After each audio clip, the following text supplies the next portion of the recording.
Ésaïe 46 au verset 10. Nous allons voir beaucoup de passages aujourd'hui.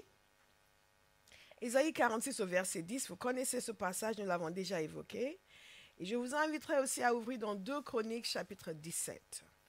Parce que dans 2 Chroniques chapitre 17, nous allons évoquer la prière de Josaphat. God is so good. Mais dans Ésaïe 46 au verset 10, oh, thank you, Father. Il nous a dit ceci. Je révèle dès le début ce qui doit arriver et longtemps à l'avance ce qui n'est pas encore mis en œuvre. Je dis mon projet se réalisera et je mettrai en œuvre tout ce que je désire. Je révèle dès le début ce qui doit arriver et longtemps à l'avance ce qui n'est pas encore mis en œuvre. Je dis mon projet se réalisera et je mettrai en œuvre tout ce que je désire. Nous avons affaire à un Dieu qui n'est pas limité dans ses capacités. Il n'est pas limité dans ses dimensions d'action. Et c'est quelque chose qui devrait être un grand encouragement pour chaque enfant de Dieu. Il y a des gens qui veulent nous faire du bien, mais qui feraient s'ils pouvaient. Mais ils ne peuvent pas. Alléluia. Mais il y a des gens qui pourraient, mais qui ne veulent pas. Mais nous avons un Dieu qui non seulement peut, mais veut. Qui non seulement veut, mais peut. Et c'est quelque chose qui devrait être une source de joie en continu pour un enfant de Dieu. De savoir que j'ai un Père qui est bienveillant à mon égard et qui n'est pas limité dans ses capacités. Et quand nous avons quelqu'un comme ça de notre côté, nous comprenons que nous ne pouvons que réaliser tous les projets que Dieu a pour nos vies si nous coopérons avec lui. Et le grand défi pour nous en tant qu'enfants de Dieu, c'est de coopérer avec Dieu. Beaucoup de personnes ont eu l'impression que parce que Dieu dit je vais accomplir mes projets, ça veut dire que quel que soit ce que moi je fais, Dieu va accomplir ses projets. Nous avons vu que David avait déclaré le fait que Dieu le connaissait avant même sa naissance et que tous les jours de son existence étaient écrits dans son livre. Et ça, c'est une réalité pour chacun de nous. Mais depuis que nous avons commencé cette série sur la destinée, nous avons aussi compris une chose. Nous avons compris que c'est le même Dieu qui dit « Je mets devant vous aujourd'hui la vie et la mort. Choisissez la vie. » Nous avons compris qu'il y a différentes dimensions des projets de Dieu. Il y a le projet cosmique de Dieu, ce que Dieu veut faire avec l'univers, avec la terre, et qui est immuable, rien ne peut le changer. Tout ce qui est décrit dans Apocalypse, c'est immuable, ça va s'accomplir tel quel. Que nous prions, que nous ne prions pas, Jésus reviendra. Que nous prions, que nous ne prions pas, Satan va être enchaîné. Que nous prions, que nous ne prions pas, tout ce que Dieu a déclaré sur le plan cosmique va s'accomplir. Ce que Dieu a déclaré concernant l'évangile va s'accomplir. Tous ceux qui crieront à lui seront sauvés. Alléluia. C'est immuable. Vous ne pouvez pas intercéder contre le salut de quelqu'un. Vous dites, Seigneur, il a fait trop de mal. Il y a beaucoup de gens qui ont souffert à cause de lui. Même s'ils croient en toi, ne le sauve pas. Ça, c'est une prière à laquelle Dieu ne va pas répondre. Parce que Dieu a donné sa parole. Que celui qui croit sera sauvé. Et donc, quel que soit son état, il croit, il sera sauvé. Ça, c'est le projet immuable de Dieu. Mais nous arrivons au projet personnel de Dieu. Ce que Dieu a construit me concernant, ce que Dieu a décidé me concernant. Et là, Dieu m'invite à choisir. Il met devant moi la vie et la mort. Et il me demande de choisir. Et non seulement il me demande de choisir, mais c'est comme un examen où on vous donne la réponse à donner. Il n'y a pas beaucoup d'examinateurs qui font ça. Vous allez en examen, vous dites voilà les questions, voilà les réponses qu'il faut mettre.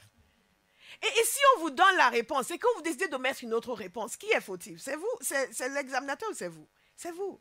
Dieu nous a donné la réponse. Il a dit je mets devant vous la vie et la mort. Choisissez la vie. Malheureusement, beaucoup de gens choisissent encore la mort. Nous allons choisir la vie. Nous allons choisir la vie. Et nous avons chacun la possibilité de décider de coopérer avec Dieu pour la manifestation de sa volonté, son projet et la destinée qu'il a pour nous. Nous sommes en train d'apprendre comment opérer dans la prière pour que ce que Dieu a prévu concernant nos vies vienne à existence. Nous avons compris aussi qu'il y a différentes choses qui militent contre.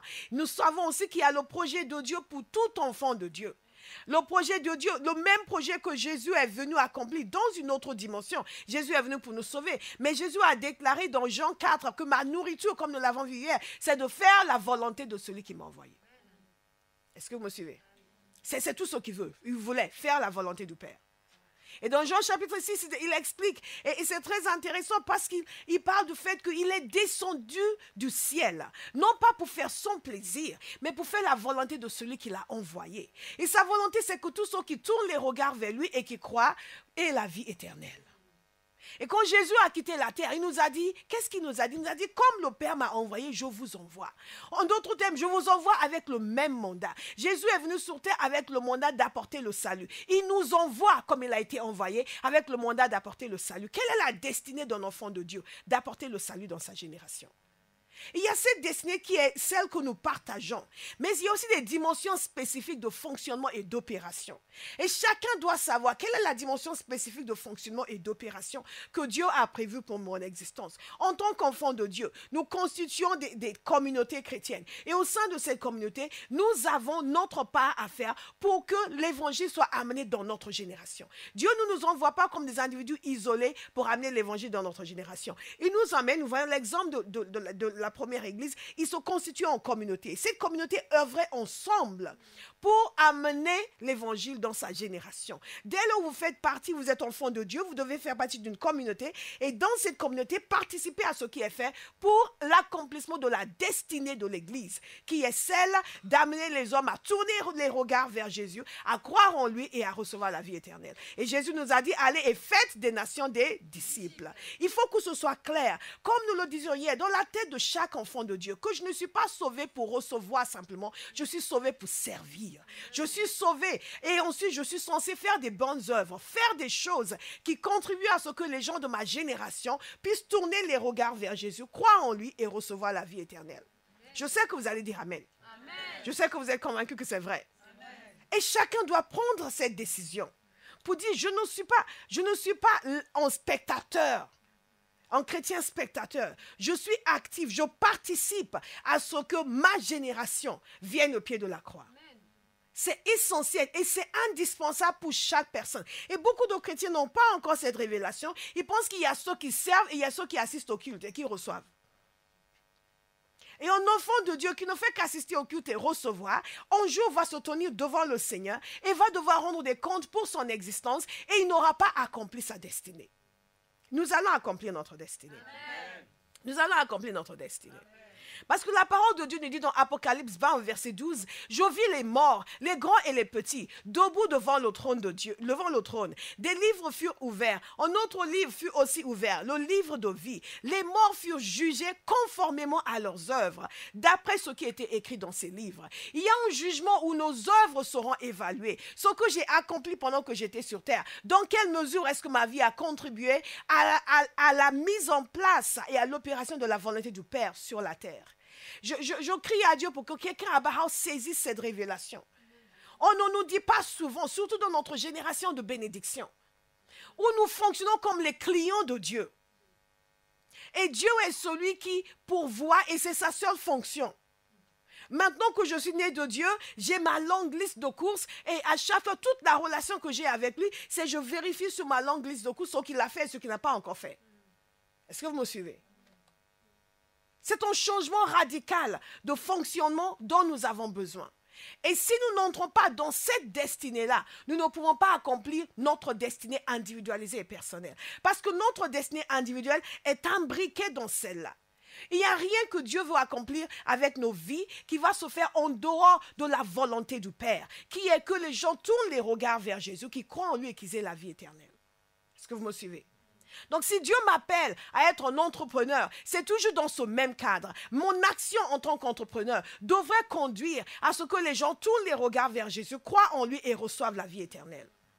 Je ne suis pas un entrepreneur comme les gens du monde qui créent des entreprises parce qu'ils ont ça dans le sang. Vous me suivez?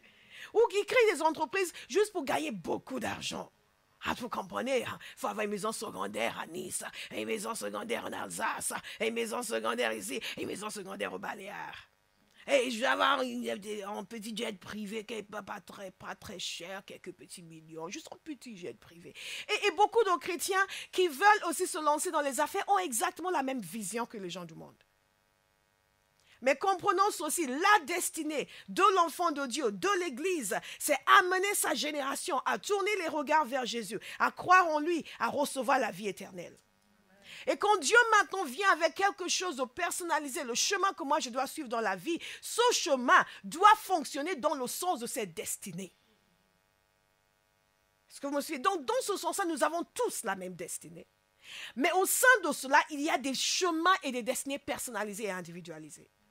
Quel que soit ce que je vais devenir dans la vie, ce que je vais accomplir dans la vie, si je n'accomplis pas cette destinée-là première, j'aurai raté mon existence. Parce que ce qui intéresse Dieu, ce n'est pas le nombre de diplômes que j'ai acquis. Ça n'a aucune valeur à ses yeux. Ce n'est pas combien de lingots d'or j'ai en banque. Parce que Dieu, l'or, ça n'a pas de valeur pour lui. Et c'est important pour nous de comprendre que toutes ces choses qui sont tellement importantes pour nous n'ont aucune valeur devant le Seigneur. Que nous sommes un peuple fait pour l'éternité. Et que dans l'éternité, toutes ces choses qui sont si importantes, ce dont je vais me vêtir, est-ce que je suis mieux habillée que la sœur? Ouh, elle a un chapeau, c'est quoi ce chapeau? Un jour, une sœur dans l'église, elle me pointait pendant le culte, elle pointait, elle parlait à son mari, elle me pointait. Je dis, mais qu'est-ce qu'il y a? À la fin du culte, je la vois et elle disait, mais oui, regarde. Elle regardait mes cheveux pendant le culte. Elle disait à son mari, regarde. C'est comme ça que je vais me coiffer, c'est comme ça. Pendant le culte. Toutes ces choses qui sont importantes pour nous n'ont aucune valeur éternelle. Par contre, ce qui a une valeur éternelle, c'est ce que nous négligeons souvent. C'est ce que nous négligeons souvent. Vous êtes déjà arrivé de regarder en arrière, et on va arriver à l'après de Josaphat, de regarder en arrière et de voir toutes les choses qui vous préoccupaient. Et de vous dire, mais franchement, qu'est-ce que j'avais? Et ça vous paraît tellement petit.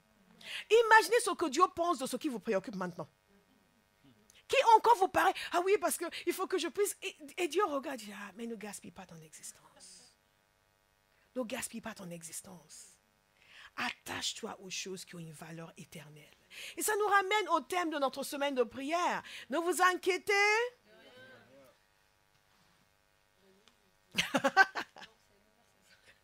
C'est un autre verset. Oui, Jésus nous exhorte à ne pas nous laisser assommer par des inquiétudes. Que notre Père sait que nous avons besoin de ces choses, mais rechercher premièrement le royaume de Dieu et sa justice. Et ce qui est intéressant, il n'a pas dû rechercher uniquement le royaume de Dieu et sa justice et c'est fini. Il a dit, vous recherchez d'abord le royaume de Dieu et sa justice. Et qu'est-ce qu'il a dit? Tout le reste vous sera donné par la suite. Est-ce que vous me suivez? Et quand nous appliquons cela dans le domaine de notre destinée, qu'est-ce que nous comprenons? Que ces choses qui sont tellement importantes, oui, mais il faut que j'ai ce poste à tout prix. S'il faut mentir, je vais mentir et je demanderai pardon à Dieu après. Oui, on m'a dit de tricher, je vais tricher après. On va gagner un peu d'argent, on va donner la dîme. Parce que vous pensez que vous pouvez soudoyer Dieu avec l'argent volé. Mais quand nous comprenons la nécessité de chercher premièrement le royaume de Dieu, nous comprenons aussi que cette destinée doit être notre préoccupation majeure. Ce que Dieu a prévu pour nous en tant qu'enfants de Dieu. Et que ce que Dieu veut faire avec nos vies individuelles dans ce contexte n'a de valeur, n'a de sens que dans le sens où nous avons épousé cette destinée première. Est-ce que quelqu'un comprend ce que je suis en train de dire? Je veux que nous fassions très attention à cela. Parce qu'il y a une tendance, lorsque nous parlons de destinée, nous allons parler à la veille d'agrandir mon territoire. Amen. Et quand nous parlons de ces choses-là, il y a une tendance chez les chrétiens de devenir très charnel. Maintenant, de zapper, comme on dit en bon français, tout ce qui concerne la piété.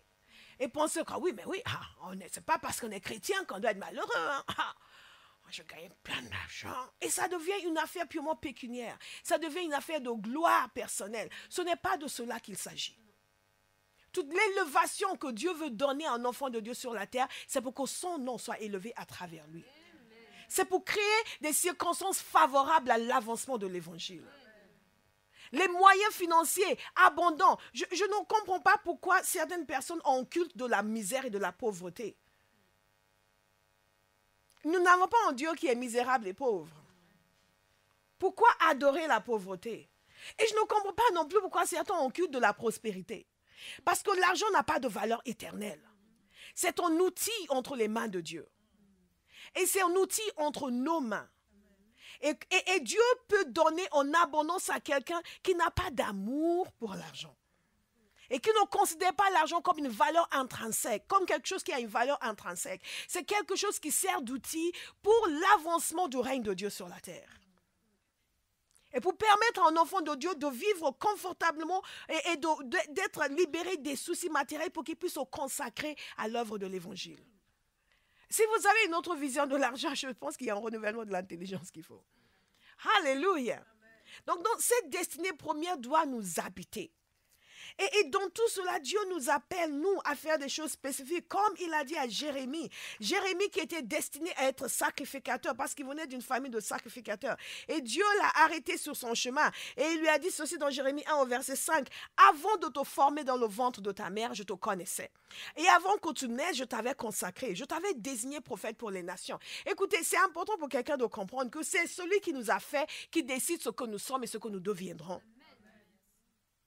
Et trop souvent, les chrétiens, ils s'accrochent à leur vie, leur vision, leurs ambitions, aux dépens de ce que Dieu est en train de leur révéler. Qu'est-ce que vous pouvez accomplir dans une vie qui n'est pas en correspondance avec la volonté du Père? Mais nous allons être en harmonie avec Dieu. Nous allons être en harmonie avec Dieu. Et pour vivre pleinement cette harmonie avec Dieu, nous avons compris qu'il faut prier. Il y a différentes dimensions. Nous avons vu la proclamation prophétique. Nous avons vu l'exemple d'Ézéchiel. Nous avons vu la prière, différents types de prières, la parole de Dieu. Entrer dans ces destinées prophétiques, il y a une dimension de révélation de l'identité de Dieu, de notre identité. Nous avons évoqué un petit peu l'identité de Dieu ce matin, mais ce n'est pas le sujet, nous reviendrons dessus après. Parce que c'est important de savoir qui nous parle. Ma réaction à une voix dépend de la voix elle-même. Il y a des voix qu'il faut décider que vous n'avez pas entendues. Parfois, les gens disent, oui, je priais et le Seigneur m'a dit, tu es sûr que c'est le Seigneur qui t'a parlé? Ah bon? C'est pas le Seigneur? Il faut aller prier. Demande au Seigneur si c'est lui qui a dit ça. Est-ce que vous me suivez? Il y a certaines voix que vous entendez, tout de suite, vous savez que ça, ce n'est pas la voix de Dieu. Quand vous entendez votre ami dire, par exemple, oui, mais Philippe n'est pas converti, mais ce n'est pas grave, tu vas le convertir. Fuyez. Parce que 30 ans plus tard, Philippe ne sera toujours pas converti. Et vous allez vous retrouver seul, converti dans la maison. Tous les enfants vont suivre Père. Donc, il y a des voix, vous savez que ce n'est pas la voix de Dieu. Donc, ce que nous faisons dépend de la voix qui nous parle et l'identité de la personne qui nous parle. Nous allons parler de ça. Nous avons appris qu'il faut que nous prions pour connaître cette destinée que Dieu a pour nous. Il faut que nous prions pour avoir le désir pour ce que Dieu veut. Nous n'avons pas toujours le même désir que Dieu. Et c'est la raison pour laquelle il faut vraiment faire attention. Lorsque nous jugeons, nous critiquons, nous condamnons, nous exprimons des opinions sur des choses, sur les gens, sur les autres églises, les autres chrétiens, parce que Dieu ne partage pas toujours notre avis. Pas toujours notre avis. Il ne partage pas toujours notre avis. Et beaucoup de gens ne le savent pas. Ils pensent que parce que je le ressens, le ciel entier est en accord. Non, ce n'est pas le cas. Nous prions pour avoir le désir pour ce que Dieu veut pour nos vies. Ce n'est pas parce que Dieu m'a appelé à être ça que j'ai envie de le faire. Je vous assure. Et il y a beaucoup de choses que Dieu a préparées pour vos vies, vous n'avez aucune envie de les faire. Aucune envie de les faire. Parce que vous n'avez pas été élevé dans ce sens. On ne vous a pas inculqué ce genre de valeurs. Dans certains cas, il y a un amour naturel qu'on a pour ce que Dieu veut pour nous. Il y a dans d'autres cas, absolument pas.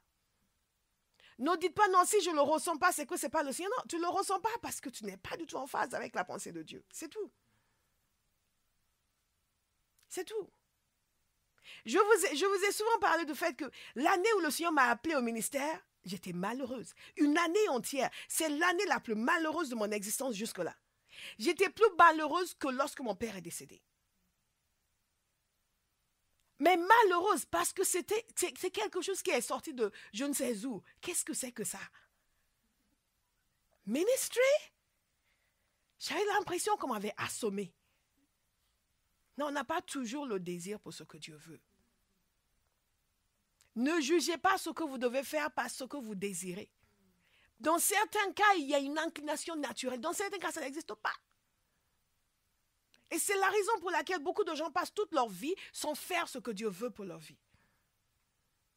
Parce que ce n'est pas quelque chose auquel ils avaient pensé, qu'il leur est venu naturellement. C'est la raison pour laquelle non seulement il faut prier, mais il faut demander, Seigneur, donne-moi d'aimer ce que tu veux pour moi. Donne-moi de désirer ce que tu as préparé pour ma vie. Change-moi à l'intérieur. Enlève toutes les constructions internes qui résistent à ta volonté. Parce qu'il y a des résistances en nous à ce que Dieu a pour nous. Et n'écoutez pas les gens qui disent non, mais si c'est la volonté de Dieu, c'est sûr qu'il t'aurait donné le désir. Si tu n'as pas demandé, tu ne l'auras pas.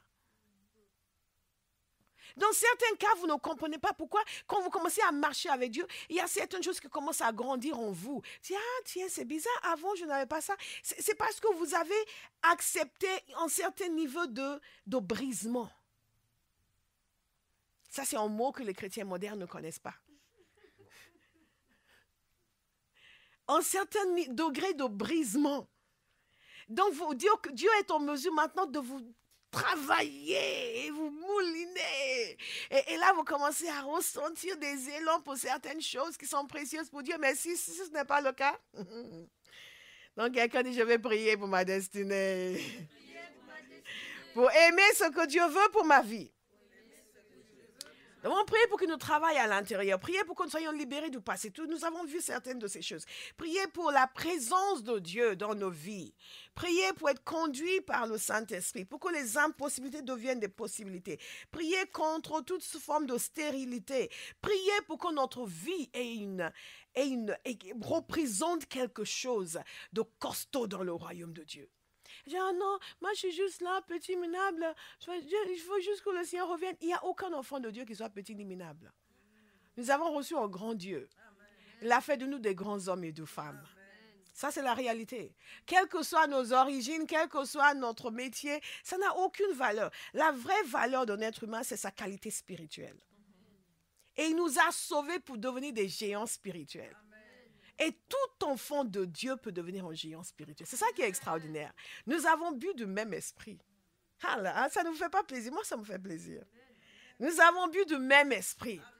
Et ça m'encourage. En tant que pasteur, ça m'encourage parce que quel que soit l'état d'une personne, quand elle arrive à bas, je sais que dans peu de temps, il y aura une transformation. Parce que nous avons un Dieu qui transforme des vies. Alléluia. Regardez avec moi dans 2 Chroniques. 2 Chroniques 17. Et quand nous avons fait toutes ces prières, qu'est-ce qui se passe? Nous commençons à marcher dans une certaine dimension avec Dieu. Et parfois, vous êtes même conscient du fait que vous êtes sur le chemin de votre destinée. Et ça, c'est extraordinaire. Vous êtes sur le chemin de votre destinée. Les choses commencent à se passer. Vous avez commencé à servir le Seigneur. Vous êtes évangéliste. Vous servez comme évangéliste. Vous êtes entrepreneur. L'entreprise prend de l'allure. Les choses marchent. Les choses se passent bien. Vous continuez à servir le Seigneur fidèlement. Vous n'êtes pas comme ceux-là que dès qu'ils ont leur premier chèque de 10 000 €, désertent l'église. Vous savez, je parle toujours des gens qui sont humbles tant qu'ils ont des problèmes. Mais dès que Dieu les bénit, ils deviennent arrogants. Et c'est vraiment, ce n'est pas intelligent. Parce que ça veut dire qu'ils sont limités dans leur vision de ce qu'ils sont censés devenir. Quand vous comprenez que là où Dieu veut vous amener est loin et qu'il y a beaucoup de bonnes choses, de grandes choses encore qui vous attendent, ce n'est pas une petite bénédiction qui va vous amener à devenir orgueilleux. Est-ce que vous me suivez? Vous savez qu'il y en a, que vous n'êtes encore nulle part. Oh, vous avez créé une petite entreprise qui marche. Ce n'est pas là où vous décidez que, ah non, finalement, je n'ai pas le temps pour venir prier parce que, vous savez, moi, j'ai des responsabilités. C'est que vous n'avez pas encore compris que le but, la destinée de Dieu pour vous, ce n'est pas une petite entreprise. C'est 5, c'est 6, c'est 7, c'est 8, c'est 9, c'est 10, c'est toute une chaîne. Beaucoup de choses. Dites beaucoup de choses. Beaucoup de choses. Nous avons vu Dieu élever les gens dans sa parole et qui sont restés fidèles. Nous l'avons vu élever d'autres qui ne sont pas restés fidèles. Nous allons rester fidèles. Nous allons rester fidèles. Et Josaphat est un homme qui est resté fidèle. Nous avons vu l'histoire de son père, Asa, la semaine dernière, et la prière d'Asa. Comment Asa avait bien commencé, et Josaphat, il a pris les gènes de son père. Il y a une grâce générationnelle, du moins à la partie du début de l'action de son père. Et la parole de Dieu nous dit dans 2 Chroniques au verset 17. Est-ce que vous êtes là? 2 Chroniques au verset 17. Vous voyez ce qu'il dit? La parole de Dieu nous dit, au verset 17, non, verset 2 Chroniques 17, au verset 2. Il est question de Josaphat qui régna à la place de son père. Il se fortifia contre Israël. Je vais faire une petite pause pour vous rappeler quelque chose. Il nous a dit ici qu'il se fortifia contre Israël. Si vous vous souvenez bien de l'histoire du roi Asa, le roi Asa qui s'était montré fidèle vis-à-vis du Seigneur, vers la fin de sa vie, a un peu perdu les pédales. À un moment donné, il était confronté aux Éthiopiens et il a fait confiance à Dieu. 1 million d'hommes, il a fait confiance à Dieu, Dieu l'a délivré. Ensuite, il a été confronté à quelques soldats de l'armée d'Israël et là, il n'a pas fait confiance à Dieu, il est allé chercher l'aide auprès du roi de Syrie. Et Dieu l'a repris sévèrement à travers le prophète Anani à cause de cela. Et regardez ce qu'il a dit ici de Josaphat. Nous avons prié pendant la veillée pour être libérés. Non, c'était ici. Nous avons prié pour être libérés des choses de notre passé, n'est-ce pas? Il y a certains héritages dont nous avons besoin d'être libérés. Et ici, regardez, se fortifia contre Israël. Cette phrase est très, très importante. Pourquoi? Parce que c'est à cause d'Israël que son père a chuté. C'est face à Israël. N'oubliez pas, il y a 2 royaumes, le royaume de Juda et le royaume d'Israël. Et le royaume de Juda, c'est le royaume où règne la maison de David. Et nous voyons le royaume de Juda est celui qui est resté le plus fidèle au Seigneur. Et là, le roi de Juda, Josaphat, s'est fortifié contre le royaume du Nord, Israël. Il n'a pas commis la même erreur que son père. Vous n'allez pas commettre les mêmes erreurs que vos parents. Quelqu'un va dire en grand Amen. Amen. Alléluia. Et il se fortifia contre. Il mit des troupes dans toutes les villes fortes de Juda. Il mit des troupes dans toutes les villes fortes de Juda. Je reviens sur mon verset. Bien. Et des garnisons dans le pays de Juda et dans les villes d'Éphraïm dont Asa, son père, s'était emparé. L'Éternel fut avec Josaphat. Écoutez attentivement. Parce qu'il marcha dans les premières voies de David, son père, et ne rechercha point les Baals. Car il eut le recours au Dieu de son père et il suivit ses commandements sans imiter ce que faisait Israël. Très important ce passage. L'Éternel a fermé la royauté entre les mains de Josaphat, à qui tout Juda apportait des présents et qui eut en abondance des richesses et de la gloire. Son cœur grandit dans les voies de l'Éternel. Il fit encore disparaître de Juda les hauts lieux et les idoles. Qu'est-ce qui nous est dit ici? Que ce roi Josaphat a été droit avec le Seigneur. Il a marché avec Dieu. Et que parce qu'il a marché avec Dieu, Dieu était avec lui et Dieu l'a aidé. Dieu l'a affermé. Il a affermé la royauté entre ses mains. Et il lui a donné une abondance de richesses et de la gloire. Et le résultat de cela, écoutez attentivement au verset 6, c'est que son cœur grandit dans les voies de l'Éternel. Ce sera votre témoignage. Amen. Ce sera votre témoignage. C'est important pour nous de saisir ces passages. Il y a un style de vie. Il y a un style de vie pour un enfant de Dieu qui veut entrer dans sa destinée. Il y a un style de vie et c'est à partir de ce style de vie que nous faisons des prières de destinée. Beaucoup de gens ont beaucoup de mal à prier pour leur destinée, continuent de ramer année après année parce que leur style de vie n'est pas agréable à Dieu. Et donc quand il faut prier, ils ne sont pas à l'aise. Ils commencent à prier, ils doivent se repentir 20 fois avant même de dire « Seigneur, aide-moi ». Ils doivent se repentir 20 fois, ils ont fini de se repentir, mais ils ne se sont pas encore pardonnés. Pourquoi? Parce que leur style de vie n'est pas agréable à Dieu et parce qu'ils en sont conscients. Nous allons choisir de vivre des vies qui sont agréables au Seigneur. Alléluia. Et il y a quelque chose qui est important ici. J'avais donné plusieurs clés jusque-là. Une des clés que nous devons saisir, c'est ceci, c'est que Dieu est avec ceux qui marchent dans la droiture. Beaucoup de chrétiens ne le croient pas. Ils pensent que ceux qui marchent dans la droiture finissent par être perdants et qu'il faut tricher pour gagner. Ce n'est pas vrai. Le témoignage de la parole de Dieu est constant, que Dieu est avec ceux qui marchent dans la droiture. Que Dieu était avec lui parce qu'il l'a honoré. Et Dieu l'a béni et l'a prospéré parce qu'il a marché avec Dieu. Et la conséquence est que quand Dieu l'a béni, il n'a pas fait comme beaucoup de chrétiens. Quand Dieu l'a béni, son cœur s'est encore plus attaché au Seigneur. Et je dis, ce sera mon témoignage. Ce sera mon témoignage. Je ne serai pas de ceux dont il est question. Oh, elle était. Vous savez, il y a des gens qui sont des étés. Ah, elle était zélée. Ah, elle était avec le Seigneur. Ah, doutant de son feu. Ce ne sera pas votre témoignage. On ne parlera pas de votre feu au passé. Alléluia. On ne parlera pas de votre feu au passé. Et l'Éternel a fermé la royauté entre ses mains. Quel que soit ce que Dieu vous a appelé à faire, alors que vous marchez dans la droiture devant lui, il va vous donner de réussir. Comprenez ceci, la réussite n'est pas quelque chose qui soit contraire à la volonté de Dieu. Au contraire, Dieu réussit dans ses entreprises. Nous sommes faits en son image. Nous sommes censés réussir dans nos entreprises parce que notre réussite rend honneur à Dieu. Notre réussite rend gloire à Dieu. N'ayez aucune crainte. Quand vous entamez quelque chose que Dieu vous a demandé de faire, ayez l'assurance que vous allez réussir. Et dites-le haut et fort. Oui, mais ça va marcher. Ça va marcher merveilleusement bien. Ça va être extraordinaire. Oui, mais tu sais, moi je connais beaucoup de gens qui l'ont fait. Ça va marcher pour moi. Ça va marcher pour moi. Ça va marcher pour moi. Ça va marcher pour moi. Oui, mais tu te prends pour qui? Un enfant de Dieu. Oui, mais lui aussi, il était un enfant de Dieu. Ah, je ne connais pas sa vie, je connais la mienne. Alléluia. Alléluia. Regardez ici ce qui s'est passé avec Josaphat. Donc nous voyons cet homme qui marche avec Dieu, comme les enfants de Abba House. Alléluia. Qui marche dans la droiture, comme les enfants de Abba House. Alléluia. Qui honore le Seigneur, comme les enfants de Abba House. Et si ce n'est pas vous, ne dites pas. Mais si c'est vous, me dites Amen. Amen. Comme les enfants de Abba House. Et je le dis en continu. Le fait de marcher dans la droiture ne veut pas dire que nous serons épargnés des difficultés. On devrait l'écrire en grosses lettres quand les gens se convertissent. Tu vas avoir des problèmes en tant que chrétien. Répète.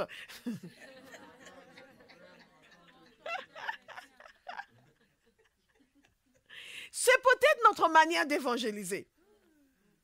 Non, mais tu viens à Jésus, tu vas, tout va bien se passer. À partir de maintenant, tout va bien se passer. Tout va être simple, tout va être facile. Dieu va porter tes fardeaux. Tu n'auras plus jamais de problème. Et le jour où la personne se convertit, il perd son travail. Et vous ne le voyez plus à l'église. Ah, les chrétiens, là, ça amène la passe. Je ne vais plus aller là-bas. Parce que vous lui avez donné l'impression qu'il n'y aura plus de défis dans la vie. Ce n'est pas vrai. Et s'il y a une chose qui souvent amène les chrétiens à ne pas aller là où Dieu veut qu'ils aillent, c'est que dès qu'ils ont des oppositions, ils pensent qu'ils ne sont plus dans la volonté de Dieu. N'allez pas inventer des voies. N'allez pas inventer des rêves. Vous entendez les gens et vous avez envie de pleurer parce que vous savez qu'ils se trompent complètement. Et ils vont vous dire, oui, mais tu sais, oui, c'est vrai, on a commencé, après il y a eu ça, il y a eu ça, il y a eu ça. On a compris que vraiment, franchement, c'est pas ce que le Seigneur veut, quoi. Pardon? Oui, mais on a eu des oppositions, et alors? Ah non, mais quand même, si Dieu était dedans, c'est Dieu qui a appelé David. En plus, c'est Dieu qui lui a cherché des histoires. Parce que s'il était resté berger, Saül n'aurait jamais essayé de le tuer. Vous êtes d'accord? Mais Dieu est allé lui chercher des histoires. Ce petit garçon vivait sa vie. Dieu est allé l'amener pour dire, je t'ai un roi. Et il l'a présenté devant David. En plus, il a donné une audace. Il dit, va tuer Goliath. Et David est allé. Pam, pam, il a tué Goliath. Et il est devenu célèbre. Et ses problèmes ont commencé. Nous avons besoin de force. Nous avons besoin de comprendre que l'opposition, ce n'est pas le déni de la volonté de Dieu. Ce n'est pas que Dieu ait changé d'avis.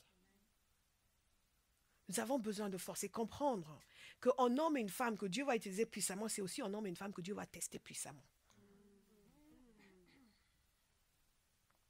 C'est pour cela que nous ne devons pas être prompts à juger les gens parce qu'ils font quelque chose et c'est difficile et ils sont en train de... Ils l'ont refait. Non, mais lui... Non. Non. Parce que dans 5 ans, vous serez là à chercher à voir cette personne. Est-ce que tu peux me prendre rendez-vous avec? Est-ce que tu peux me prendre rendez-vous? Mais oui, là, on ne comprend pas ce qui est arrivé. Regarde là où il est. Il était derrière nous. Regarde là où il est. Et David a été très éprouvé. Pourtant, il était loin. Pourtant, il était appelé. L'opposition est inhérente à l'existence humaine. L'adversité est inhérente à l'existence humaine. Nous vivons dans un monde déchu. Même Jésus a fait face à l'opposition. Par contre, il était adulte uniquement. En tant que bébé, il voulait le tuer. Juste parce qu'il était né. Est-ce qu'il vous est arrivé qu'on veuille vous tuer juste parce que vous existez? Il est né et tout de suite, il avait un ennemi. Avant même de parler, il avait un ennemi. Avant même de dire, vous les pharisiens, il avait déjà un ennemi. On en voulait déjà à sa vie. Imaginez si Joseph a dit, cet enfant-là, il est à peine né, on a déjà des problèmes. Alors, moi, je m'en vais. Marie, débrouillez-vous, parce que je ne veux pas des histoires. Il est à peine né, on doit déjà fuir. Qu'est-ce que ça va devenir, la vie avec lui? Où est-ce qu'on va pouvoir exister? Le roi lui-même veut nous tuer. Mais qu'est-ce qu'on va faire? On va vivre comme des fugitifs. En plus, ce n'est pas le mien. Là, on commence à dire, est-ce que vraiment l'ange? Est-ce que vraiment l'ange? À peine né, déjà des problèmes. Il faut marquer, il y a certaines familles où il y a des enfants pleins de problèmes. Priez pour ces enfants-là. Ils ont une grande destinée. Le de dire, toi, vraiment, avant ta naissance, on était tranquille dans cette famille. On était tranquille dans cette famille. Là où la gloire de Dieu va se manifester, Satan essaye de tout troubler, de tout déranger. Vous me suivez? Josaphat vivait sa vie tranquillement, il servait le Seigneur. Et un jour, il se rend compte qu'il y a une grande armée qui vient contre lui. Des Moabites, des Ammonites et des personnes les plus inattendues. Est-ce que vous savez pourquoi? Parce que les Moabites et les Ammonites, c'était les descendants de Lot. Des filles de Lot qui ont commis l'inceste avec leur père pour pouvoir avoir des enfants. Bon, on va pas s'attarder là-dessus. Ça, c'est une autre histoire. Mais ce sont les descendants du neveu d'Abraham, qui est le père d'Israël. Et c'est intéressant parce qu'il le dit dans sa prière, que nous allons lire dans quelques instants. Quand le peuple d'Israël est sorti de l'Égypte, Dieu ne leur a pas permis de s'attaquer à ce peuple. Parce qu'ils étaient la même famille. Et maintenant, voici qu'eux se lèvent pour dire, « Ah, Judas, on va les écraser. » Et il y a des moments où les gens les plus inattendus se lèvent contre vous. Et vous êtes désemparés. Quand c'est quelqu'un que vous connaissez, un ennemi notoire, un méchant caractérisé, qui se lève contre vous, vous dites, oh, lui, on le connaît. Mais parfois, il y a certains individus, vous ne vous y attendez pas. Ils font des choses, vous êtes là, vous êtes, hein? Il a fait quoi? Il a dit quoi sur moi?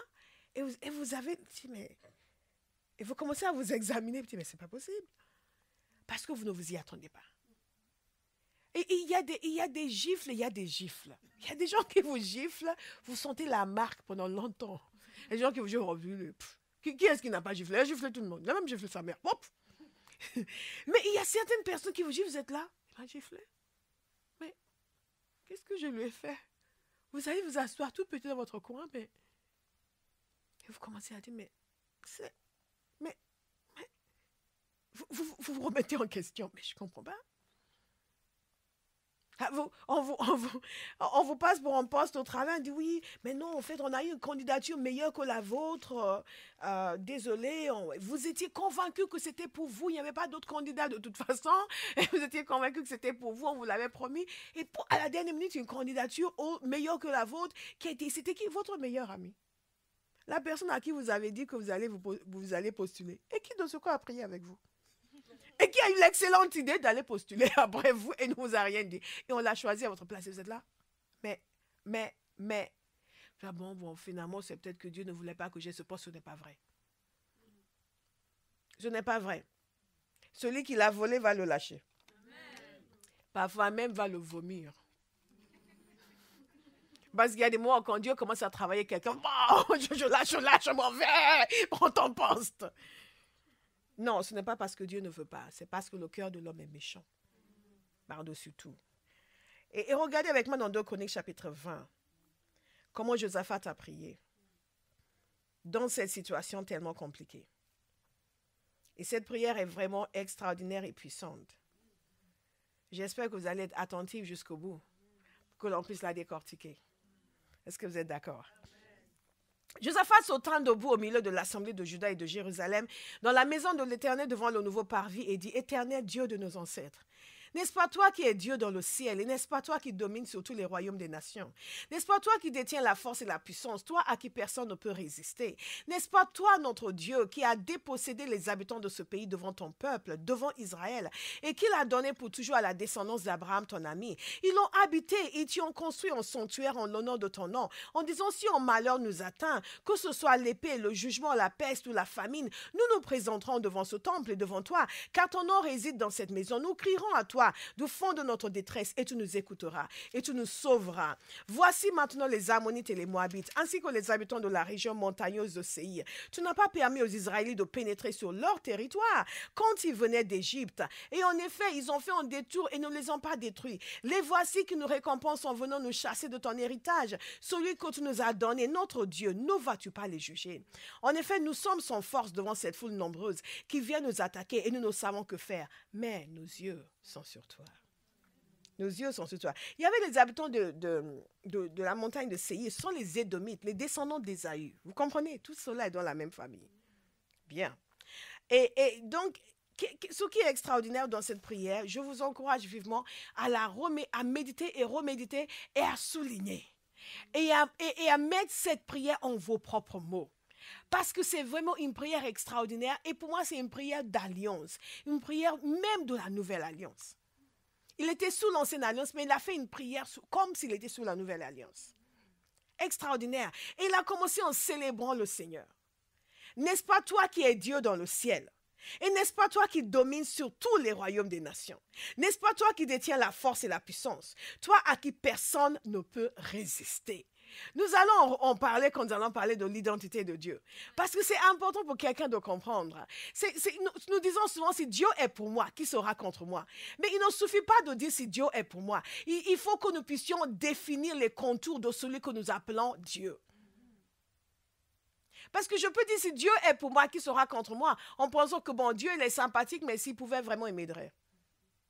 Mais si je comprends ce que Josaphat a compris ici, ce qu'il a compris ici, c'est ceci, c'est que Dieu, non seulement, je l'appelle Dieu, mais je comprends que personne n'est comme lui, que c'est lui qui domine, dites il domine.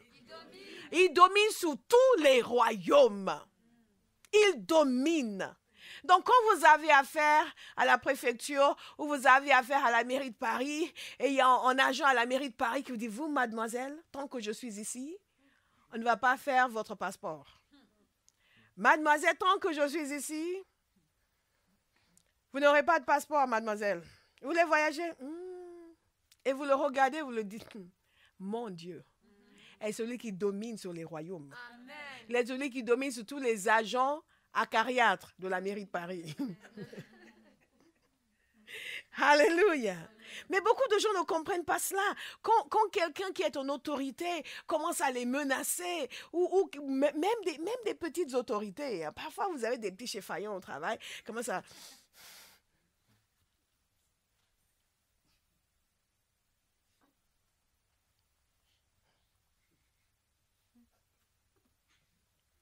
Je suis mandataire par la hiérarchie de vérifier que tout a été fait correctement. Vous êtes là? Oh, faites attention. Oh, calmez-vous.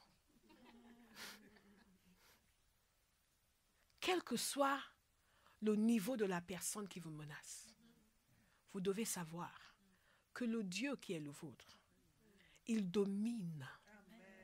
C'est pas juste qu'il a une puissance, il domine. Vous comprenez la domination? Il domine sur les royaumes, sur les nations. Il domine. Non, dites-le, il domine. Dites révélation, Seigneur. Quand nous comprenons qu'il domine, nous fonctionnons différemment. Il domine, il domine, il domine.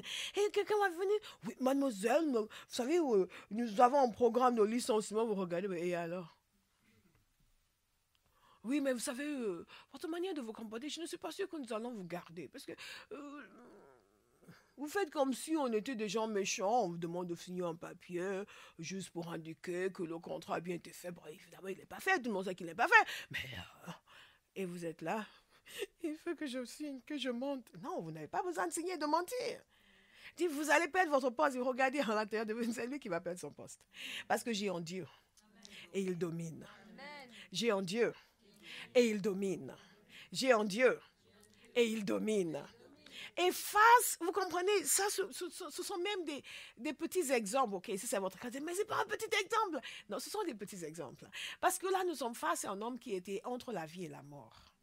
Nous sommes face à une situation de vie et de mort. Nous sommes face à une situation de catastrophe potentielle pour une nation entière. Vous me suivez? Une nation entière. Et Josaphat est la dernière autorité. C'est à lui de trouver une solution. Et il est là, qu'est-ce que je vais faire? Et il n'a pas oublié qu'il a en Dieu. Et il n'est pas là à dire, hey, je t'ai servi fidèlement, c'est comme ça que tu me récompenses. Seigneur, hein? Comme font les chrétiens. On m'a viré. Je donne ma dîme. Je ne vais plus donner la dîme. De toute façon, tu n'as plus de travail. Il n'y a pas de dîme à donner. Ça, ce n'est pas une menace valable. Au lieu de dire, Seigneur, si je donne ma dîme, ils m'ont viré et je te promets, dès que j'aurai un nouveau poste, je ne vais pas manquer à mes responsabilités. Amen. Le dessin, si c'est comme ça, je ne vais plus aller à l'église. Ok, reste chez toi. Dieu va pleurer? Non. Non. Il ne va pas pleurer. Je n'ai jamais vu Dieu pleurer parce que j'ai décidé de faire une bêtise. Il va attendre que je me repente et que je revienne. Ok. On te pardonne. Regardez ce qu'il dit. N'est-ce pas toi qui détiens la force et la puissance? Toi à qui personne ne peut résister. Est-ce que vous avez cette révélation de Dieu? Et c'est ce qu'il lui dit dans sa prière. Est-ce que je peux exhorter quelqu'un ce matin? Quand vous êtes sur le chemin de votre destinée et que Satan vient vous menacer, et que les difficultés viennent vous menacer, et que les circonstances viennent vous menacer, et que des problèmes se pointent à l'horizon, commencez en déclarant qui est votre Dieu. Au lieu de commencer en vous lamentant, en maugréant, ça n'a jamais changé Dieu. Commencez en déclarant, Seigneur, je sais qui tu es. Mon Rédempteur vit. Tu es l'Éternel, le Seigneur de toute la terre. Et tu n'as pas changé. Ta puissance ne connaît pas de limite. Au moment même où vous recevez votre lettre de licenciement, vous sortez de là, je dis, Éternel mon Dieu, je bénis ton nom. Tu es le plus grand, le plus puissant. Tu es honorable et honoré. Je te célèbre ce matin. Je te bénis parce que tout ce qui est sur terre t'appartient. Et toutes choses viennent de tes mains. Je te remercie parce que tu es souverain. Tu es le Dieu d'autorité qui est ton autorité sur toutes choses. J'élève ton nom aujourd'hui. Je reconnais qu'il n'y a aucun autre Dieu comme toi. Vous sortez de là, tous les démons qui étaient venus vous déprimer, ils partent déprimés. Ils s'en vont déprimés. Ils attendaient, ils savaient qu'ils allaient vous donner cette lettre, ils allaient vous donner cette information. Et ils disaient, voilà, ce sera l'occasion, la porte va s'ouvrir parce qu'il va se plaindre, il va lamenter, il va commencer à pleurer, il va commencer à dire, ah Dieu, je te sers plus. Hop, on va entrer. Et vous êtes là, vous commencez à célébrer le Seigneur. Tu es grand, tu es puissant. Tu es miséricordieux, tu es juste. Et ils sont là, ces chrétiens ne sont pas drôles. Allez, que Dieu vous donne la grâce de frustrer les ténèbres. Amen. Au nom de Jésus. Que votre vie soit une frustration continue. Amen. Pour tous les démons qui sont dispatchés chez vous. Amen. Que vous provoquez la rébellion dans le monde des ténèbres. Quand on les envoie, c'est non, pas là-bas. Non, je ne veux pas aller là-bas. Je ne veux pas aller là-bas. Cette fille, elle est trop compliquée. Amen. Toujours en train de prier, envoyer le feu, ça suffit. Amen. Qui Gloria? Je ne vais pas chez Gloria. Vous vous souvenez du témoignage de Gloria? Le feu. Alléluia. God is so good. Vous savez, un Dieu qui est puissant. Il a célébré le Seigneur. Nous allons célébrer le Seigneur. Amen. Quel que soit ce qui arrive sur le chemin de votre destinée, ne commencez pas à dire, mais je pensais que Dieu n'a pas changé d'avis. Satan est venu juste vous tester un peu. Vous devez dire, hé, tu me cherches. Mon Dieu, dites mon Dieu, est puissant. Est puissant. Quelle est la deuxième chose qu'il a fait? Il s'est rappelé ce que Dieu avait fait par le passé pour son peuple. Dans sa prière, il a dit, n'est-ce pas toi, notre Dieu, qui a dépossédé les habitants de ce pays devant ton peuple, devant Israël, et qui l'a donné pour toujours à la descendance d'Abraham, ton ami. Il lui a rappelé, Seigneur, tu as déjà fait de grandes choses pour nous. Tu nous as déjà donné la victoire par le passé. Tu nous as déjà permis de conquérir tout ce territoire. Nous sommes sortis de l'Égypte, nous n'avions rien, nous étions un peuple errant. Et tu nous as fait entrer, je suis en train de vous dire, plus. Il nous a fait entrer dans ce pays et tu nous as donné la victoire. Et c'est toi qui nous as donné cette terre. Qui va maintenant venir nous la prendre? Vous me suivez? C'est la raison pour laquelle il faut marcher dans la droiture. Quand vous allez quelque part, vous allez voler quelque chose, même si Dieu vous a pardonné, quand quelqu'un va venir vous le voler, vous n'allez pas pouvoir dire, Seigneur, c'est toi qui me l'avais donné. Quelqu'un n'a pas compris. Quand vous allez tricher pour obtenir quelque chose, et que quelqu'un vient après vous le voler, oui, Dieu vous avait pardonné. Mais vous n'allez pas vous dire, Seigneur, c'est toi qui me l'avais donné. Non, permets pas qu'on me le prenne. Ce n'est pas moi qui te l'avais donné. Ça sert de marcher dans la droiture. Alléluia. Ça sert de marcher dans la droiture. Vous savez, c'est comme les femmes qui piquent le mari de quelqu'un d'autre. Et après, les deux se convertissent. Et bon, vous savez, on fait des choses quand on n'est pas converti. On fait des choses. Et les deux se convertissent. Et après, quelqu'un vient maintenant pour le piquer. Le frère dans l'église qui regarde la sœur avec la jupe courte. Et quelqu'un maintenant vient le chercher. Vous avez du mal à dire, Seigneur, c'est toi qui m'as donné cet homme. Vous avez appris, non, mais en fait, c'est pas Dieu qui me l'avait donné. Il m'a pardonné, mais en fait, c'est pas lui qui me l'avait donné. Je dis ça pour toutes les jeunes qui ne sont pas encore mariés, les moins jeunes d'ailleurs, qui ne sont pas encore mariés. Laissez Dieu vous donner au mari. Si Dieu vous le donne, Dieu va le garder. Vous mettez votre ceinture de prière. Vous voyez la sœur avec la jupe courte, trop le regarder. Vous n'allez pas aller voir la sœur. Il y a des femmes qui disent, prennent l'homme par la main. Non, si vous avez besoin de le tenir comme ça, il a un problème. Si vous avez besoin de le tenir pour que les gens sachent que c'est lui, c'est que vous ne lui faites pas confiance et qu'il a un problème. Et ce n'est pas la sœur le problème, c'est lui. Il faut entrer dans la prière. Vous mettez le feu sur sa tête. Et vous mettez le feu sur sa tête. Ses yeux ferment immédiatement. Immédiatement, la sœur s'étonne de ce qu'il ne regarde plus sa jupe courte. Mais il ne voit plus. Il a été aveuglé. Vous l'aveuglez dans l'esprit. Au lieu d'aller faire regarder la sœur, c'est mon mari. Et vous savez qu'elle ne savait pas que c'était votre mari. Elle le savait, elle a fait exprès. Elle n'est pas totalement sanctifiée. Pas à Bahaus, bien sûr, gloire à Dieu.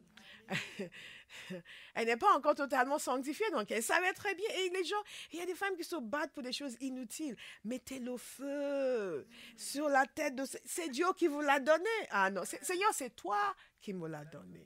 Regarde maintenant la sœur avec la jupe courte. Et intervient en ma faveur. Gloire à Dieu.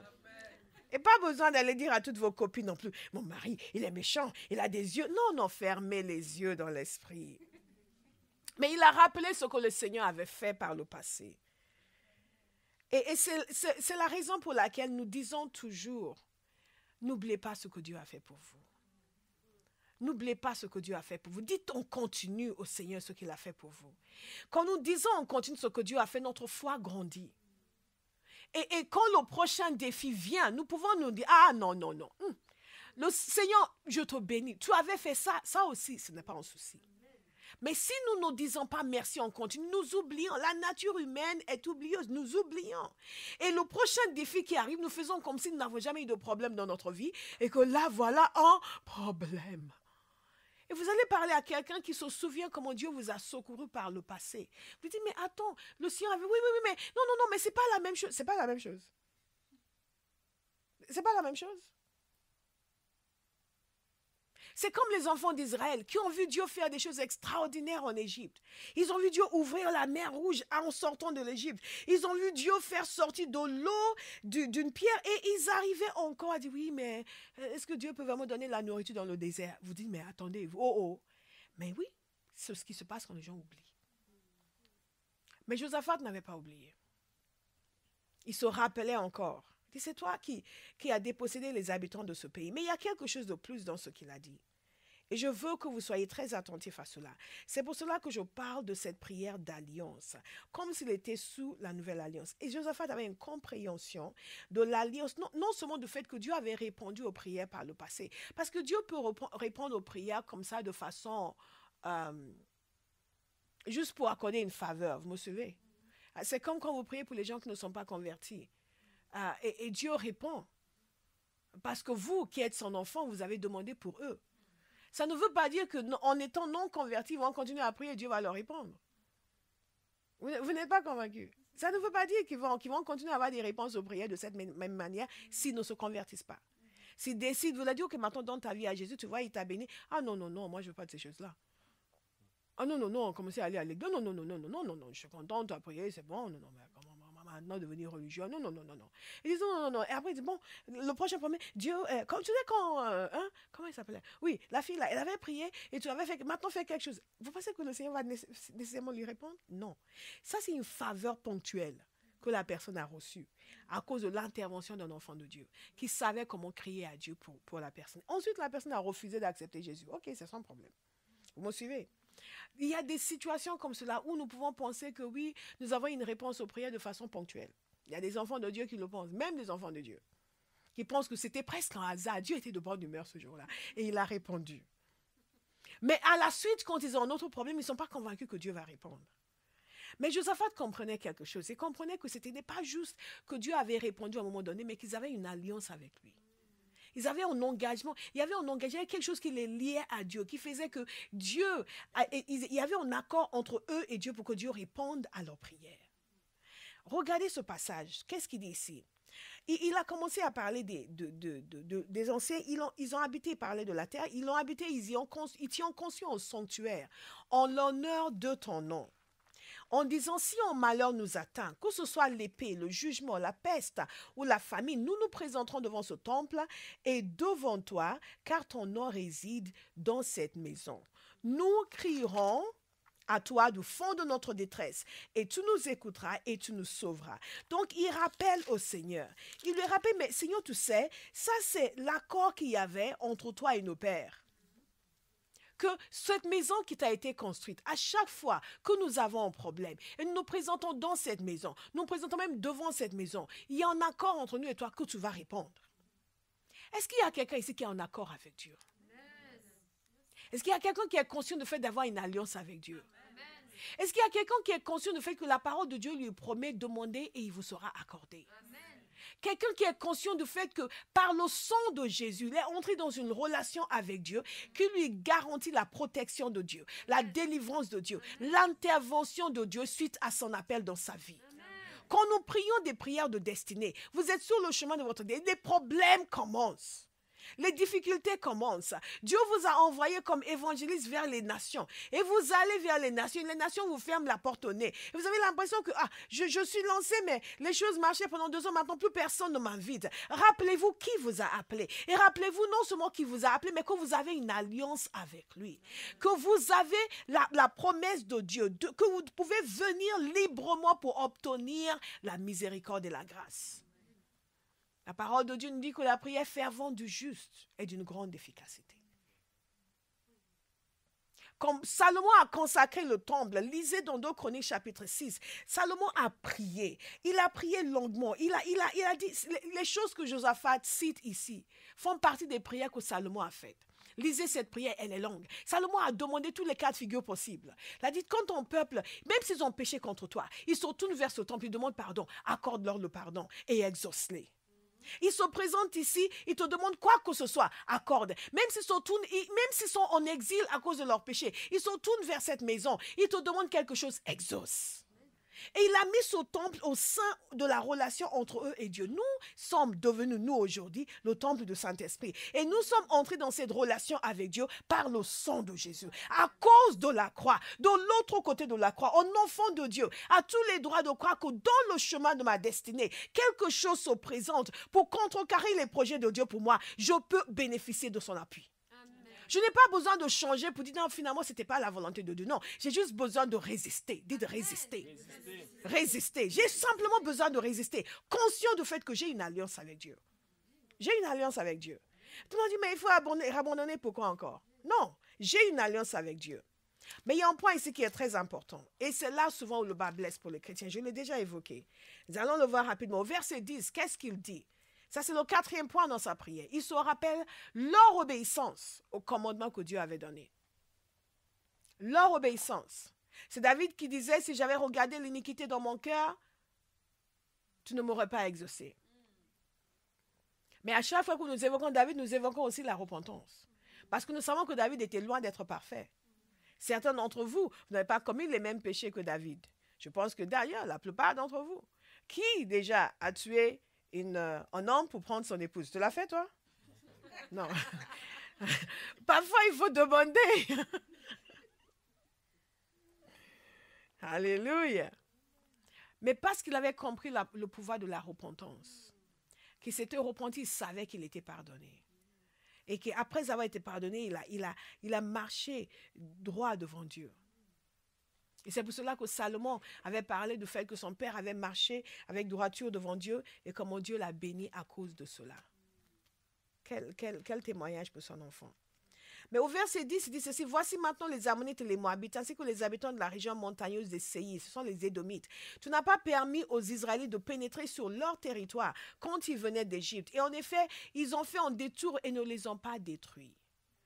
Vous voyez, en d'autres termes, il est en train de dire: Père, nous t'avons obéi. Nous t'avons obéi. Nous avons fait ce que tu nous as dit de faire. Nous n'avons pas attaqué ces gens. Nous avons fait un détour. Est-ce que vous me suivez? Et d'ailleurs, ils avaient fait une demande vis-à-vis des Édomites, si je me souviens bien, pour leur demander de pouvoir traverser leur territoire. Ils ont dit non, non, non, non, non. Donc, ils ont fait un détour. Ils ne pouvaient même pas traverser leur territoire. Ils ont dit, on va même payer. Si on mange quelque chose, on va payer. Ils ont dit, non, non, non, non, non, passez pas par ici. Allez-vous-en. Donc, ils ont fait un détour. Et maintenant, ils viennent nous attaquer. C'est comme la meilleure amie qui prend votre poste. Quand même. Ils viennent nous attaquer. Tâchons de vivre une vie de droiture, de garder les mains pures, pour que nous ne soyons pas condamnés, pour que lorsque nous avons besoin de l'intervention de Dieu, nous ne soyons pas là à dire, en fait, Seigneur, dis, mais prie, il faut prier, il faut demander que Dieu intervienne. Et vous êtes là, oui. Seigneur, agis. Et beaucoup de fois, quand nous disons oui, ce n'est pas la volonté de Dieu, c'est parce que nous n'avons pas le courage de nous présenter devant le Seigneur. Parce que nos mains n'ont pas été pures. Une fois, je conseillais un jeune qui voulait démarrer une entreprise et il était allé demander des conseils. Il était venu avec beaucoup de choses. J'ai dit, attention. En tant qu'enfant de Dieu, ce n'est pas comme ça. Il y a des voix qui sont les voix du monde. Il y a les voix qui sont les voix de Dieu. C'est aussi comme les artistes chrétiens qui ont beaucoup de mal à percer. Pourquoi? Parce que chaque monde a ses règles. Chaque monde a ses voies. On ne peut pas être enfant de Dieu et suivre les voies du monde. Et le problème avec eux, souvent, c'est qu'ils ne vont pas jusqu'au bout dans les voies du monde, mais ils ne sont allés nulle part dans les voies de Dieu. Chaque territoire que nous voulons conquérir, nous devons le faire avec la force que Dieu donne. Marcher dans la droiture et dans l'obéissance. Une fois, j'ai vu un entretien, il y a des années de cela, d'une comédienne chrétienne aux États-Unis. Il n'y a que là-bas que ces choses-là se passent. J'aime les Américains, ils sont très drôles. Et elle était interviewée par une émission chrétienne. Et devinez les questions qui lui étaient posées. En tant que chrétienne, elle était connue comme chrétienne à Hollywood. Comment elle a fait une scène de nu dans un film. Comment elle a pu gérer ça sérieusement. Mais sérieusement. Et elle parlait comment vraiment avant elle priait, comment le Seigneur la protégeait, comment ceci, cela. Ah, nous sommes un peuple rétrograde. Nous sommes un peuple rétrograde. Alors, tout ce qui s'est passé aux États-Unis après, avec toutes les lois immorales qu'ils ont passées, sans que l'Église puisse dire quoi que ce soit, l'Église aux États-Unis, c'est comme un château de cartes. Ils ont dit, ouais, il y a un super château, paf, ça s'est écroulé. Et on n'a rien vu venir. Mais quand vous voyez des entretiens comme ça, sur une émission nationale, une émission très suivie, et la mentalité de ces gens, chrétienne, elle fait des scènes de nu pour percer à Hollywood. Il y a même des non-chrétiens qui ne font pas des scènes de nu. Et je me suis posé la question, ça va si nos frères en question avaient vu la scène. Mais sérieusement, elle expliquait comment elle priait, comment le Seigneur la protégeait, la couvrait. Elle faisait en sorte que, mais Et je me suis dit, qu'est-ce que nous sommes devenus? Qu'est-ce que nous sommes devenus? Qu'est-ce que nous sommes devenus? Qu'est-ce que nous sommes devenus? Chaque monde exige un prix. Chaque secteur d'activité, il y a un prix à payer. vous, en tant que chrétien, vous voulez percer dans le monde de la musique, vous devez être très spirituel. Vous devez dompter toutes les divinités du monde de la musique. Les puissances occultes qui règnent. Les gens, il n'y a que les chrétiens qui vont travailler naturellement. Les gens du monde ne réussissent pas naturellement. Détrompez-vous. Nous avons fait des délivrances pour des gens qui ont fait des pactes pour réussir. Dans le monde, s'il vous plaît. Il y a un jeune homme qui me disait avoir été approché au travail dans une banque, par quelqu'un qui voulait le recruter dans une société secrète, à la banque, à Paris, pour pouvoir percer, pour pouvoir faire carrière. Les gens ne font pas carrière juste parce qu'ils ont fait une grande école. Pour pouvoir faire carrière. Et donc, nous avons des artistes chrétiens qui ne sont dans aucune église, qui n'ont pas de pasteur, qui n'ont personne qui intercède pour eux, qui eux-mêmes ne prient pas, qui s'habillent comme les gens du monde et qui pensent qu'ils vont percer dans le monde de la musique. Ça ne se passe pas comme ça. Est-ce que vous me suivez? Il y a une manière de vivre qui fait en sorte que nous pouvons regarder Dieu pour dire, je t'ai obéi, agis en ma faveur. Est-ce que vous me suivez? Je t'ai obéi, agis en ma faveur. Et c'est ce qu'il est en train de... Il invoquait leur obéissance pour demander l'intervention divine. Est-ce que nous sommes parfaits? Non. Mais nous pouvons honorer Dieu. Nous pouvons faire ce qu'il veut. Nous pouvons honorer le Seigneur. Si Dieu vous a appelé dans le monde de la musique, dans le monde de la mode, j'avais une amie qui faisait la mode et j'ai dû lui dire, hey, girlfriend, on est chrétien, hein? Pourquoi déshabiller les femmes avec tes vêtements? Tu n'as pas besoin de créer des vêtements comme le monde pour pouvoir percer. Si Dieu t'a appelé dans cette industrie, mets tes genoux par terre et commence à prier. Commence à prier comme si tu te préparais à devenir pasteur. Commence à prier et prends autorité, prends la domination dans l'esprit. Prends la domination dans l'esprit et tu vas te rendre compte que Dieu va t'utiliser pour changer les tendances. Mais nous faisons trop de compromis. Et parce que nous faisons trop de compromis, quand l'adversité vient sur le chemin de notre destinée, nous n'avons pas le courage de dire « Seigneur, je t'ai obéi. » Nous allons obéir. Rappelez-vous, tous les royaumes lui sont soumis. Il domine sur tous les royaumes. Il domine sur tous les secteurs d'activité. Si nous allons avoir les chrétiens, pour qui Dieu va agrandir le territoire, il faut que nous comprenions cela. Dieu domine dans tous les secteurs d'activité. Et si nous invoquons sa puissance, il va nous la donner. Il va nous la donner. Et si nous voulons réellement que le règne de Dieu vienne dans la société, chacun là où Dieu l'a positionné va choisir d'obéir. Et de payer le prix dans la prière, dans le jeûne, dans la parole, pour marcher dans une puissance qui fait en sorte qu'il sera incontournable. Amen. Beaucoup d'entre nous, on nous supporte. On nous supporte au travail. On n'est pas incontournable. On nous supporte. Certains, on les supporte parce qu'ils sont fonctionnaires, ils ne peuvent pas les virer. Certains, on les supporte parce que si on vous vire, vous risquez de dire c'est du racisme, c'est parce que je suis noir. Bon, on va laisser. Est-ce que vous me suivez?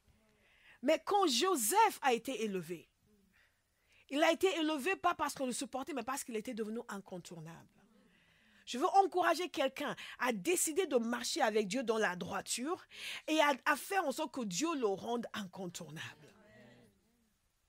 Mais ça vient avec la prière. Parfois, ce n'est même pas parce que vous êtes plus compétent que tout le monde, mais parce que votre présence amène quelque chose qui fait en sorte que les gens veulent que vous soyez là. Vous pouvez vous pouvez travailler dans un endroit empoisonné, mais dès que vous arrivez, la paix arrive. Disent, non, s'il faut virer tout le monde, pas elle, hein. Oui, ben, son religion, c'est vrai, mais franchement, sa présence amène quelque chose. Sa présence amène quelque chose. Et nous choisissons de marcher dans la droiture devant le Seigneur. Et à cause de cela, il pouvait dire, Seigneur, interviens. Et au verset 11, il dit, les voici qui nous récompensent en venant nous chasser de ton héritage, celui que tu nous as donné. Et regardez ce qu'il dit, notre Dieu, ne vas-tu pas les juger? Notre Dieu, ne vas-tu pas les juger? Vous savez, il y a une différence entre Dieu m'a protégé et Dieu a jugé mes ennemis. Il y a une différence. Dieu m'a protégé et Dieu a jugé mes ennemis. Parce que quand Dieu juge vos ennemis, il les corrige. Vous me suivez? Il les corrige. Il les corrige. Et il y a des moments où il faut demander au Seigneur d'intervenir contre la méchanceté. C'est pas juste, oh, Seigneur, faut pas qu'il me touche, faut pas qu'il me touche, faut pas qu'il me touche. Tu vois, ouais, je peux rien. Et mon papa, il s'est occupé de moi et je ne m'ai pas touché. Il faut arrêter ces témoignages larmoyants. Oui, mais elle s'est occupée de moi et ça va, ils ne m'ont pas touché. Non, non. Et il y a des mots, il fait, Seigneur, est-ce que tu ne veux pas les juger? Oh non, mais il ne faut pas juger. J'ai vu dans le Nouveau Testament que Paul a rendu un homme aveugle. J'ai vu dans le Nouveau Testament que Paul...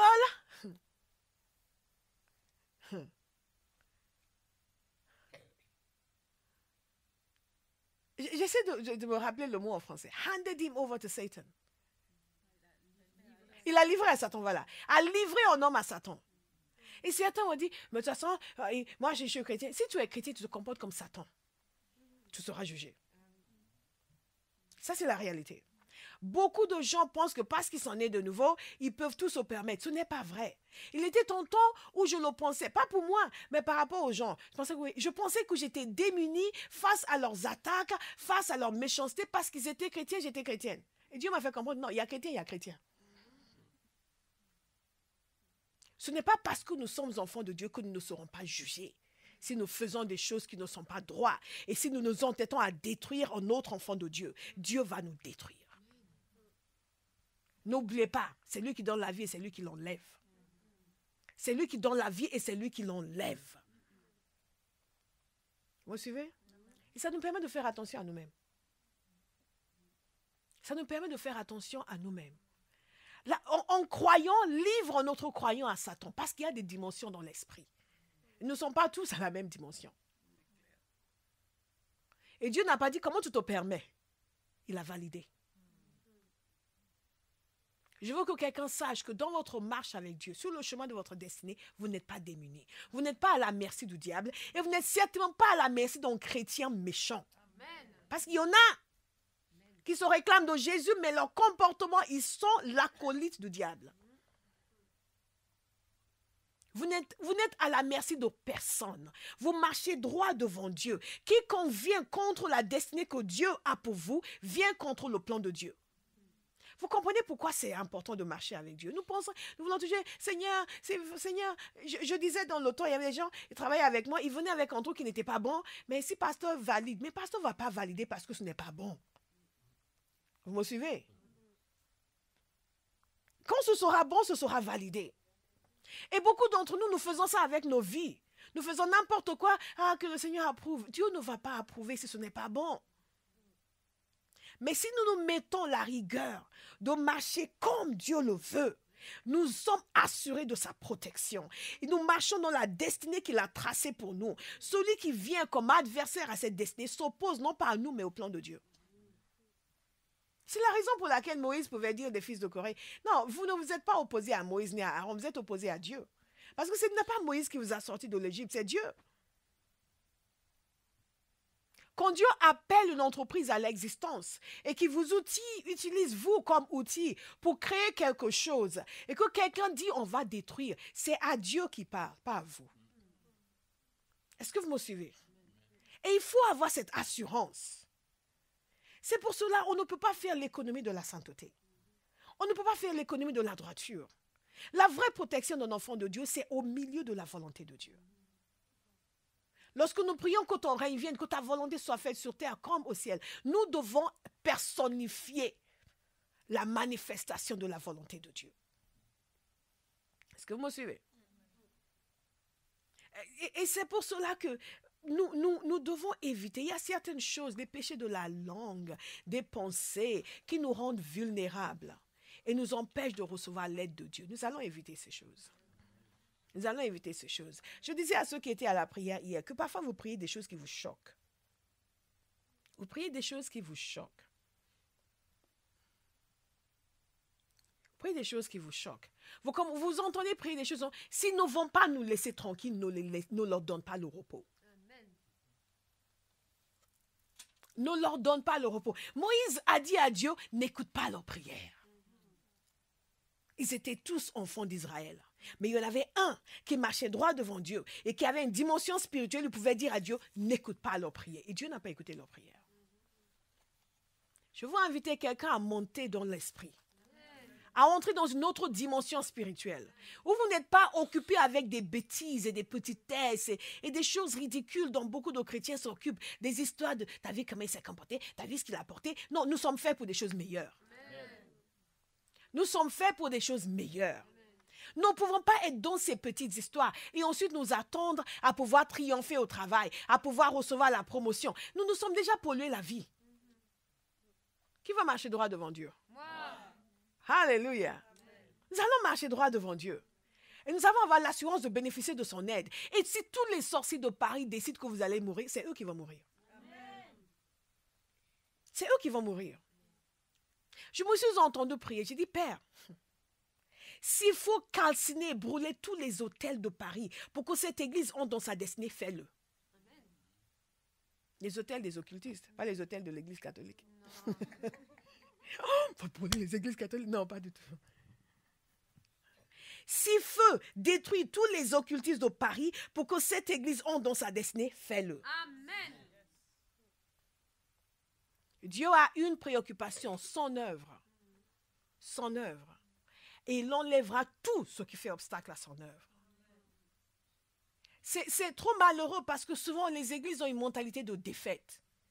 Et ouais, mais vous savez ici, oh, il y a beaucoup d'occultisme. Vous asseyez avec eux pendant 10 minutes, oh, ils vont vous lister tous les occultistes qui sont dans le coin. Ouais, il y a ces gens aussi, ils sont là-bas à côté. Quand on passe, on fait attention parce que, on ne sait pas ce qu'il y a là-bas. Non, bon, nous on sait ce qu'il y a ici.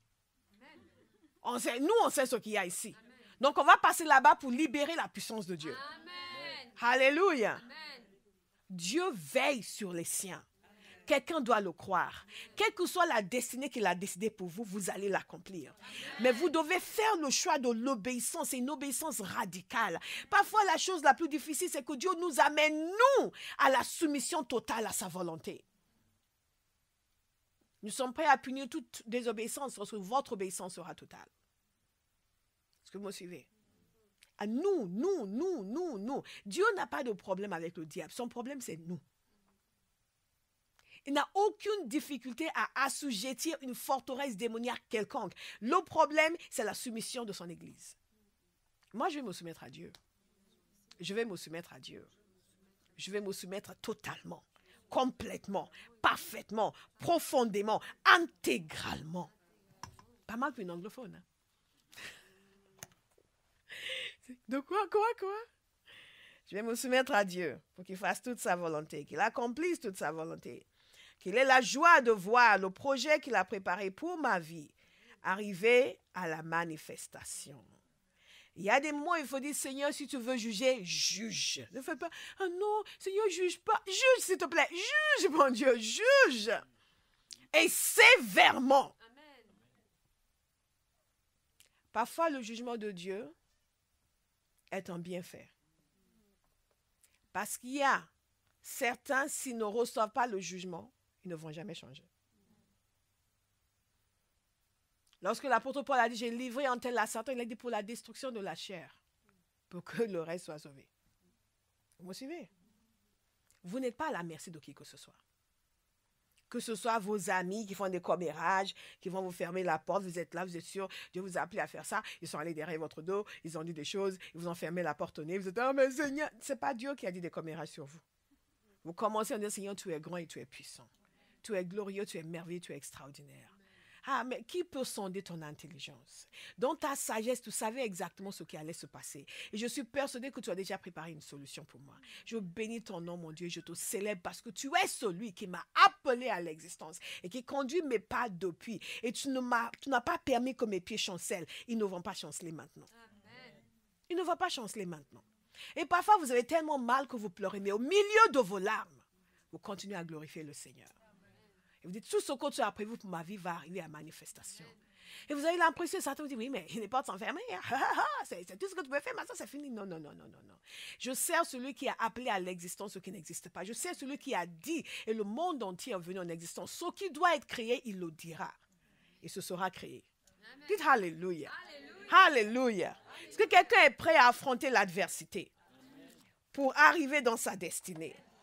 Arrêtez de vous plaindre, de dire, oui, mais pourquoi ça arrive, pourquoi ça m'arrive à moi, pourquoi pas à vous? Pourquoi ça doit arriver à Béa? God is good. Pourquoi pas à vous? Vous avez la capacité de résister. Vous avez un Dieu qui va réagir en votre faveur. Alléluia. Et ce qui est extraordinaire, quand j'ai appris que Dieu jugeait, waouh, j'ai dit, wow, Seigneur, j'aime. Mais pourquoi? Ah non, non. Vous n'avez pas vu la méchanceté. Je parlais à ceux qui étaient à la prière hier. Le Seigneur m'avait conduit à prier contre les conglomérats de méchanceté. Je dis, oh, that's new. Conglomerates of wickedness. Vous comprenez? Ce n'est pas une méchanceté ici, c'est un conglomérat. Les conglomérats de méchanceté. Il y a des choses sur la terre que nous ne soupçonnons pas. Que vous êtes assis là tranquillement, il y a quelqu'un quelque part qui est en train de dire, elle ne va pas percer. Elle ne va pas avancer. Elle ne va pas percer. Et vous êtes là, tout le monde est gentil. Tout le monde n'est pas gentil. Les Moabites, ça existe. Les Ammonites, ça existe. Les habitants de la montagne de Syr, ça existe. Vous les avez évités. Vous ne leur avez fait aucun mal.